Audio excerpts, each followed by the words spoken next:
Bueno, entonces, sin más preámbulo, Alexander Narváez, ingeniero informático, especialista en telemática e informática, perito en delitos informáticos, docente de la Universidad Católica del Norte y otras universidades, ha descubierto debilidades en las plataformas bancarias y ha sido colaborador con la justicia en varias oportunidades.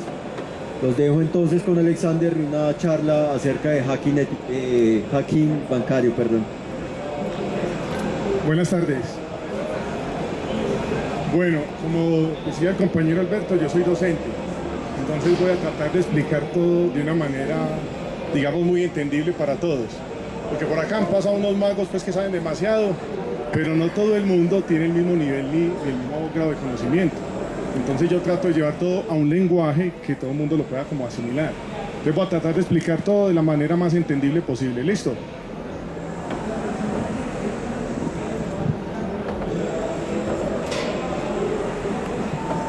Bueno, entonces hacking bancario.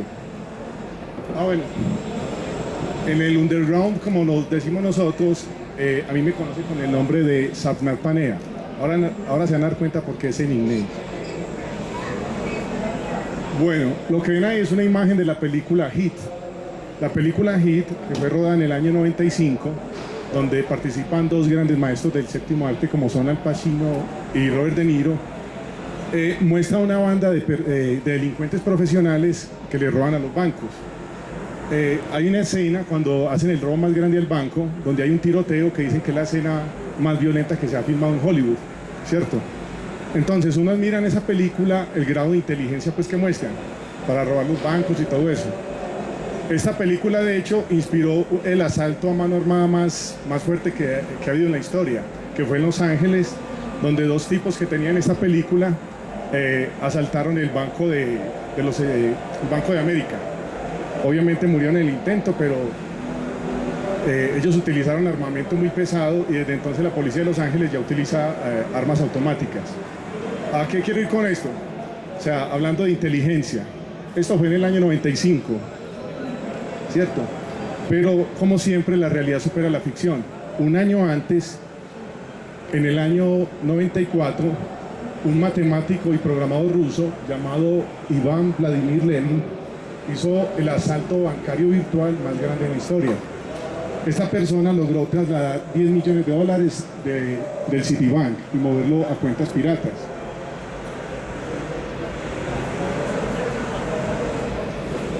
Entonces, esta persona, a diferencia de los que veíamos en la película, no tenía armas. El único arma de él era el mouse, un equipo 586 y un módem.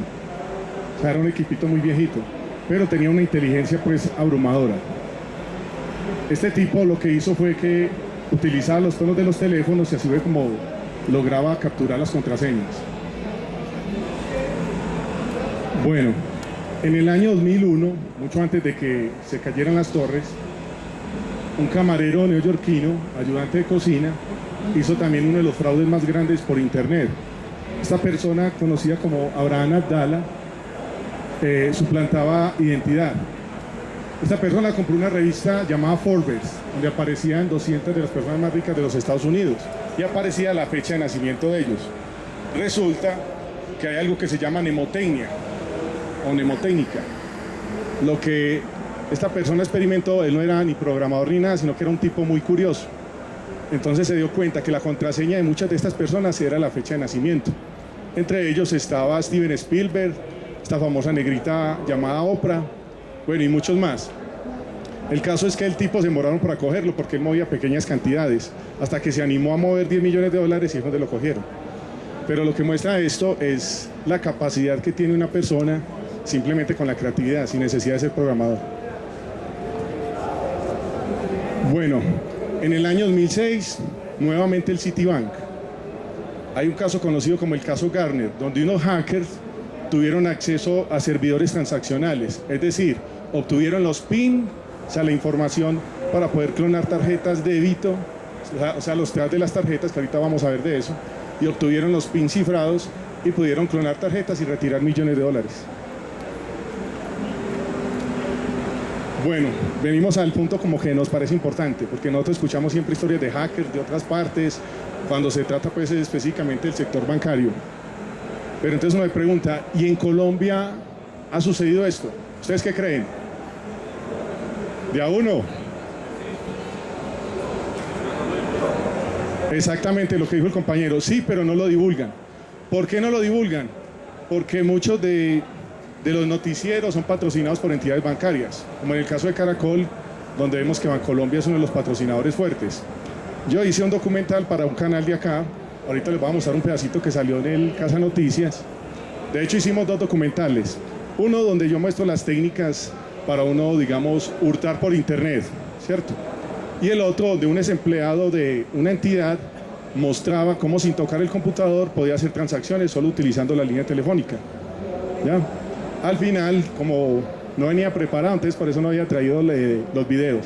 Pero al final, entonces, el que me manda el correo, yo le doy el link para que descargue están en formato DVD, para que los descarguen de Megaupload. Bueno, entonces esto sí ha sucedido en Colombia. En noviembre de 2007, en Cali, se hurtaron 1.436 millones de pesos electrónicamente. Esto se hizo en 5 horas, entre la 1 de la mañana y las 6 de la mañana. Ahorita les voy a dar más detalles como el caso, pero es para que se den cuenta que esto sí sucede acá.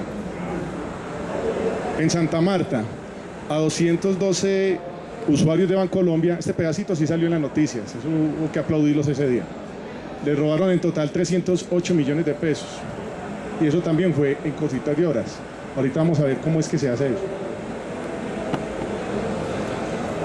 Bueno, entonces aquí un poquitico de estadística. En Colombia los delitos informáticos no se conocían así. O sea, no había una ley como para castigar los delitos informáticos. Aparece en el año 2009 la ley 273, que es la que habla sobre delitos informáticos.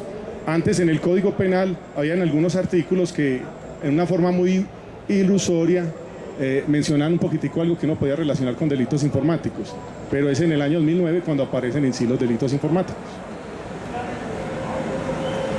Es cuando aparecen, no cuando se hacen, ya existían desde hace rato. Bueno, entonces, como se dan cuenta, a los bancos aproximadamente les vale 100.000 millones de pesos al año la cantidad digamos, de correcciones y de demandas y todas esas cosas que se hacen por traslados, por robos electrónicos. Bueno, entonces vamos a hablar como de lo que a ustedes les interesa, a ver técnicas y cositas así, pero lo voy a explicar de una forma muy, como les digo, muy pedagógica. Bueno, todos han escuchado el famoso término clonación de tarjetas, ¿cierto? Eso es el skimming. El skimming es el arte de clonar tarjetas. Aquí en Colombia realmente hay muchos expertos en eso. Pero miren, ¿qué es lo que sucede? La Superintendencia Financiera de Colombia, que es la que vigila a todos los bancos, sacó una resolución donde obligaba que las tarjetas ya no podían ser genéricas. Las tarjetas genéricas son las que utilizamos nosotros, las que utilizan la banda normal, la banda magnética. Las tarjetas deben ser con chip inteligente, o lo que se llama microchip, porque son más difíciles de clonar. Entonces, ¿qué es lo que hacen estas personas? La mayoría de los que se dedican a hacer skimming o que hacen clonación de tarjetas, por lo general son personas relacionadas con los que hacen mantenimiento en los cajeros. Lo digo por la experiencia que me sucedió. En internet hay varias redes clandestinas de hackers. Entonces hay unas redes tan pesadas que uno necesita casi que ser invitado por alguien fuerte para uno poder entrar a esas redes. Y ellos también colocan retos, así como los que hacen aquí. Uno de los retos era romper un sistema de encriptamiento de un cajero. Era con el sistema DES.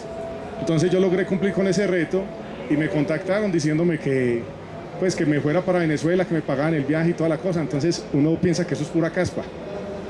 Y entonces le dije a los manes, ¿por qué no me dan la liguita y me mandan 200 luquitas? Así pues a todo paisano. Entonces los manes sí me mandaron el giro por Western Union.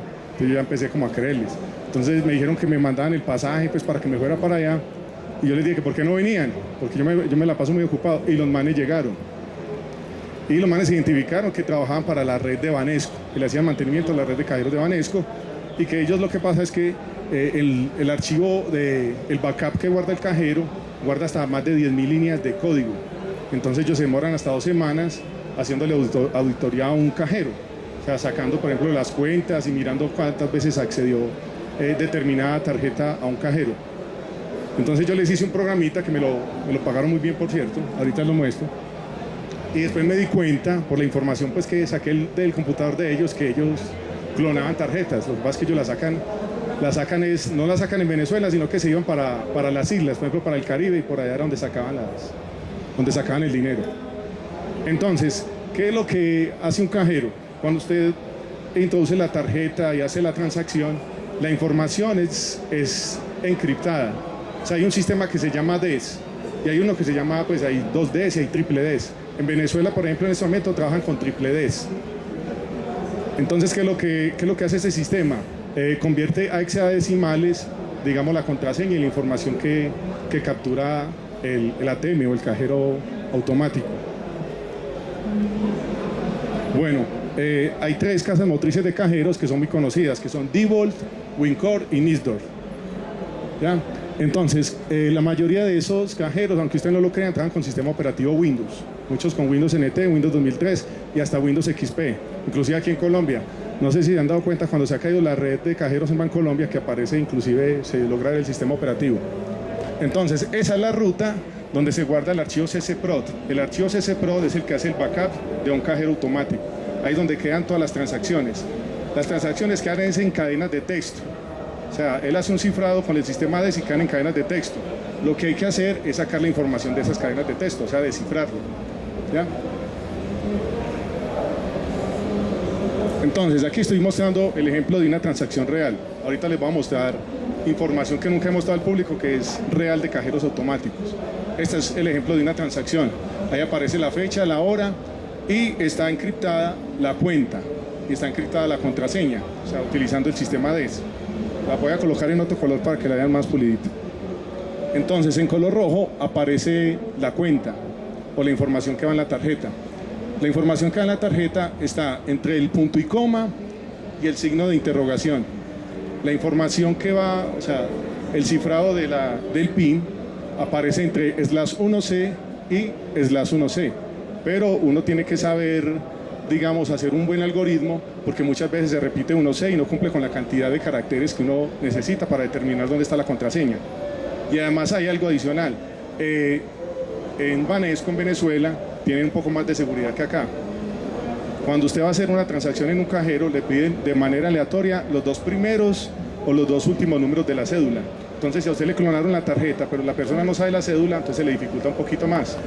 Entonces, las personas estas también necesitaban que les dijera cuáles habían sido los 2 primeros o los 2 últimos números que se ingresaron en ese momento. Entonces, voy a mostrar la parte cómo se saca la cuenta y cómo se descifra la contraseña. Entonces, ya como les mostré ahorita, entonces sabíamos en qué parte estaba exactamente la información que va en la tarjeta. Una tarjeta por lo general tiene 3 track o 3 pistas, pues, para hablarlo de una forma más entendible. El track 2 es el que permite clonar la tarjeta. ¿Qué va en el track 2? Del signo igual hacia la izquierda es la información que identifica la tarjeta. Hacia la derecha está relacionada con el número de la cuenta y el usuario. Lo que ustedes ven aquí abajo, ese es el PIN o la contraseña. O sea, son 4 dígitos que son convertidos en 16 caracteres. Pero antes de uno poderlos, digamos, convertir a decimal, hay que hacer un proceso, porque el banco tiene una nomenclatura. La nomenclatura es un estándar, donde a los caracteres como punto y coma, signo mayor, signo de interrogación, le corresponden unas letras. Entonces uno tiene que asignarle esas letras para que quede hexadecimal. Después de que está en hexadecimal, ahí sí lo puedo convertir y me da la contraseña.